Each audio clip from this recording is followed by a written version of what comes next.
Hello everyone. Hope you all are doing well and enjoying your online classes also. Welcome to your online class and this is your English literature subject. Today in this video I'll start your new unit, that is unit 4, and I'll cover first poem of your unit 4, that is Crying. So the name of the poem is Crying. Okay. Crying means रोना. अब रोना क्यों? Why do we cry? क्यों रोते हैं हम? तो उसके कई सारे रीज़न्स हो सकते हैं. लाइक जब हम अपसेट होते हैं, हमें कोई चीज़, हमारी इच्छा या विश पूरी नहीं होती है, तब भी हमें रोना आ जाता है. हमसे कोई बड़ा हमें डांट देता है, तब भी रोना आ जाता है. या फिर खेलते खेलते या घर में हम गिर जाते हैं, हमें चोट लग जाती है, तब भी हम रोते हैं. या फिर और भी कई रीज़न हो सकते हैं रोने के. तो let's start what is in this poem. I will read it also and I will explain it also, so listen it carefully.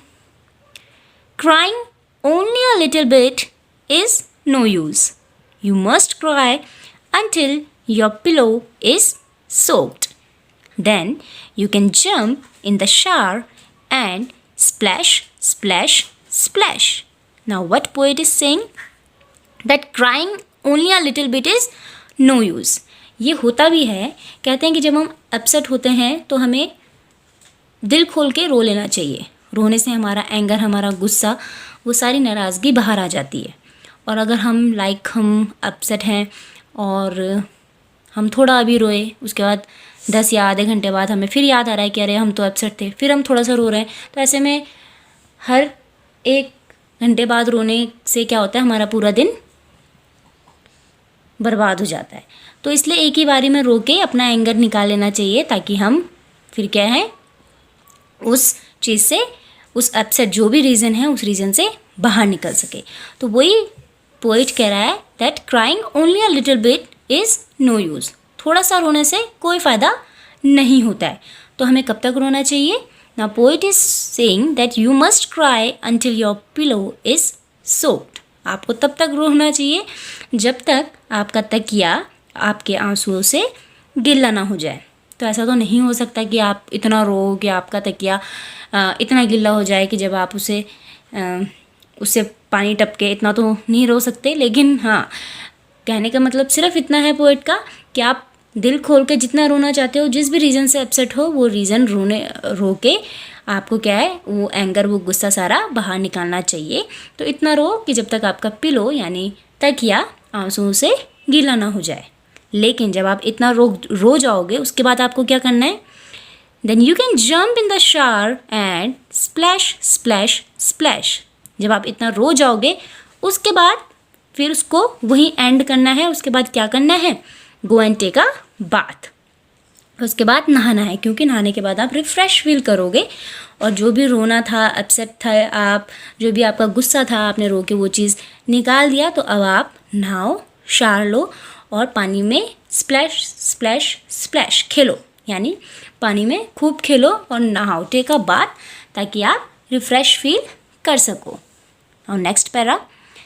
Then you can throw open your window and ha ha ha ha. And if people say hey what's going on up there, ha ha, sing back. Happiness was hiding in the last year, I wept it, ha ha. और क्या करो? पानी में खेलो. जब आप नहाओगे, पानी में खेलो, अपने बाथरूम की विंडो खोलो और ज़ोर ज़ोर से हंसो, यानी इन्जॉय करो. अब आप जो भी आपका रीज़न था रोने का, वो आप रो चुके हो, अपना एंगर आप बाहर निकाल चुके हो. तो अब किस चीज़ की बारी है? अब खुश होने की बारी है. तो नहाओ, रिफ़्रेश फील करो और ज़ोर ज़ोर से हंसो. और जब आप अपनी बाथरूम की खिड़की खोलोगे और ज़ोर ज़ोर से हंसोगे, तो ऑब्वियसली पीपल विल आस्क, लोग पूछेंगे कि वहाँ क्या चल रहा है, क्यों इतनी ज़ोर से हंस रहे हो. तो वापस से हंसो और सिंग बैक, गाना गाओ, दोबारा से हंसो और गा के बोलो that happiness was hiding in the last year. यानी जो मेरा लास्ट आंसू था, उसमें मैंने क्या करा? अपना जो भी रीज़न था उसको फ्लैश कर दिया, यानी बहा दिया. ठीक है, जो भी आपका एंगर, गुस्सा था और जिस भी रीज़न से आप अपसेट थे, जो भी आपका लास्ट ईयर था, लास्ट आंसू था, उसमें आपने क्या किया? उसको बहा दिया. यानी अब आप उस चीज़ को भूल चुके हो. Now you are happy. अब आप उस चीज़ को लेके दोबारा नहीं रोओगे। मैंने उस चीज़ को पोंछ दिया और दोबारा से हंसो। So this was the explanation of your poem crying. तो बेसिकली पोइट क्या कहना चाहता है कि बहुत सारे रीज़न होते हैं अपसेट होने के, रोने के, लेकिन हमें हमेशा उसको माइंड यानी अपने दिमाग में नहीं रखना चाहिए।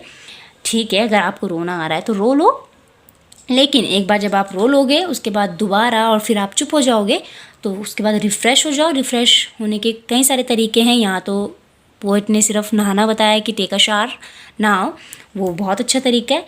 आप खेलो, अपने से बड़ों से बात करो, ब्रदर सिस्टर है उनसे बात करो, रिफ़्रेश फील करो एंड उसके बाद उस चीज़ को भूल जाओ। दोबारा अब उस चीज़ में नहीं रोना, और जब तक रो रहे हो तब तक ऐसे रो कि आपका पिलो गीला हो जाए।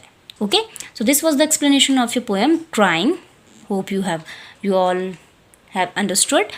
Now I'll meet you in the next video with the new lesson. Till then, stay tuned, stay safe and stay healthy. Thank you.